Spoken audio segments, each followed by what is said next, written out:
आज मैं माननीय गृह मंत्री अमित शाह जी पर कुछ चर्चा करना चाहता हूं। हमको याद है जब यह इलेक्ट्रल बॉन्ड चला था तो बहुत हिम्मत से यह बात कही गई थी कि यह काला धन को सफ़ेद में बदल कर काम चलाने की प्रक्रिया है, इससे काला धन पर अंकुश लगेगा। ठीक है, जब यह नियम बना तो यह कोई जानता था कि 5 करोड़ जिसकी आय है वह 500 करोड़ किसी को दे देगा बॉन्ड खरीद कर चंदा। जिसकी आमदनी 2 करोड़ ही है वह 110 करोड़, 120 करोड़, 140 करोड़ चंदा कैसे दे सकता है?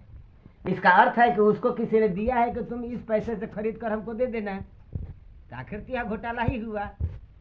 5 करोड़ आमदनी है, आज 150 करोड़ 200 करोड़ वह चंदा दे रहा है। तो इस तरह से अमित जी, आप तो बहुत बुद्धिमान हैं, गृह मंत्री हैं और आपकी चर्चा चाणक्य के रूप में होती है। हम एक शिक्षक हूँ, रिटायर्ड हूँ, 72 साल की उम्र है, तो हम और आप समकक्षीय हुए। यह इतना खराब लगता है बुद्धिजीवियों को सोच सोच कर कि आखिर आप लोगों को हो क्या गया है। जब आप 2014 में आए थे तो कितना बढ़िया दूध से नहा कर आए थे, सर्फ साबुन लगा कर आए थे कि हम ना भ्रष्टाचार करेंगे ना भ्रष्टाचार करने देंगे। अब बताइए क्या है? आप तो गृह मंत्री हैं, आपको तो इस पर तुरंत जांच करा लेनी चाहिए कि जिसकी आय 5 करोड़ है वह 150 करोड़ या 200 करोड़ कैसे देगा चंदा किसी को? आपको दे चाहे किसी को दे। अगर आप सुशासन की बात करते हैं और आपके साथ आदरणीय मोदी जी भी हैं, आप ही 2 आदमी देश को कादो चलाइए रहे हैं, तो ये कैसे हो गया?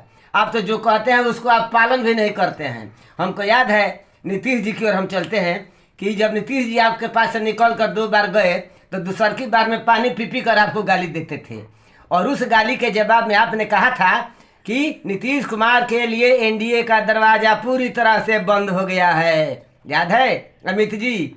अब बताइए, आप जैसे इतना वीआईपी आदमी, गृह मंत्री भारत का, इतने बड़े लोकतंत्र देश का गृह मंत्री ऐसे करेगा कि अपने पार्टी में मिलाने के लिए उनको तुरंत सर्फ साबुन में नहवा कर मिला लिया।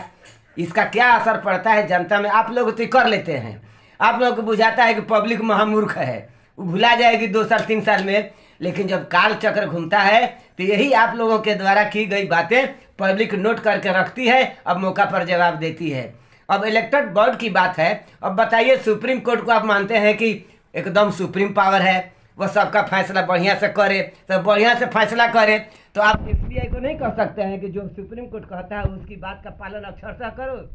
तो एक ही बात के पालन के लिए सुप्रीम कोर्ट को 3 बार करना पड़ा। अब या तो आपके कहने पर वो ऐसा कर रहा है, या वो बेचारा डर रहा है कि हम पकड़ाएंगे तो प्रधानमंत्री पकड़ाएंगे, गृह मंत्री पकड़ाएंगे, कि ठीक नहीं जी, तक टालो, टालते रहो, टालते रहो, टालते रहो। तो कितनी खराब बात है, कितना बुरा संदेश पब्लिक में जा रहा है। इसलिए ये सब आप लोगों को नहीं करना चाहिए। इलेक्शन का समय है, असर तो कुछ ना कुछ पड़ेगा ही, लेकिन फिर भी आप लोग सोच समझ कर बोलिए। इलेक्ट्रल बॉन्ड जो है वो मान लीजिए कोई 1 करोड़ लिया है, आप 100 करोड़ ले लिए, कोई 2 करोड़ लिया है, कोई 200 करोड़ ले लिया, तो बराबर हुआ। एक हीरा चोरा कर खड़ा है, आप हीरा चोरा कर खड़े हैं। और आपका जब शासन है, आप सुशासन का नाम लेते हैं, तो आपका राज्य में वो काहे लेगा? आप उसको पकड़िए। ईडी या सीबीआई भेजने के लिए आपको इतनी फुर्सत है, और यह फुर्सत नहीं है कि जब हल्ला हो गया कि यह खराब है, सुप्रीम कोर्ट ने कह दिया कि यह गैर कानूनी है, तो आपको खुद आगे आकर के इस पर एक्शन लेना चाहिए कि हाँ भाई यह खराब है, सबकी जांच होगी। अगर ऐसा कहते तो आपकी इज्जत बढ़ती, लेकिन नहीं, आप लोग तो छुपाने के लिए तरह तरह का हथकंडा अपना रहे हैं। क्षमा कीजिएगा, मैं मास्टर हूँ, बहुत ज़्यादा अगर बोल दिया हूँ तो क्षमा कीजिएगा, उम्र का भी ख्याल है, लेकिन हम लोग सब रहा नहीं जा रहा है। शिक्षाविद जो भी होते हैं उनसे लोग पूछते हैं, क्या मास्टर साहब यही होगा अब? तो हम लोग क्या जवाब दें? ना आपके बात का ठीक है, ना आपके प्रधानमंत्री की बात का ठीक है। एक कथा मैं आपसे कहता हूँ, पूरा नहीं कहूँगा, आधे कहूँगा, क्षमा कीजिएगा, चूंकि कहावत है तो हर कोई कहता है।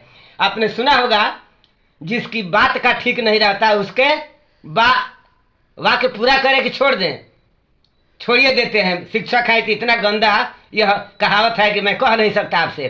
कुछ तो आप लोग अपनी जबान पर कायम रहिए। हैं, दूसरे को सूखा लड्डू बांट देते हैं अपने रसगुल्ला खाने के लिए, सारा खानदान भीड़ गया है जितना जो है भाजपा का है। अब लोग क्या कहते हैं? हम लोग तो शिक्षक है, हम लोग तो किसी पार्टी के हैं नहीं, विचार करते हैं कि उसके साथ क्या कर रहे हैं, अपने साथ क्या कर रहे हैं। इसलिए थोड़ा समझ से काम कीजिए और इस सब पर विचार कीजिए, जो मैंने ज़्यादा बसा न जाए, बदबू ना आने लगे आपके प्रशासन में, आपके कामकाज में। मेरी इन कटु बातों को जो सत्य भी हैं सुनने से अगर आपको दुख लगा हो तो क्षमा करेंगे। धन्यवाद।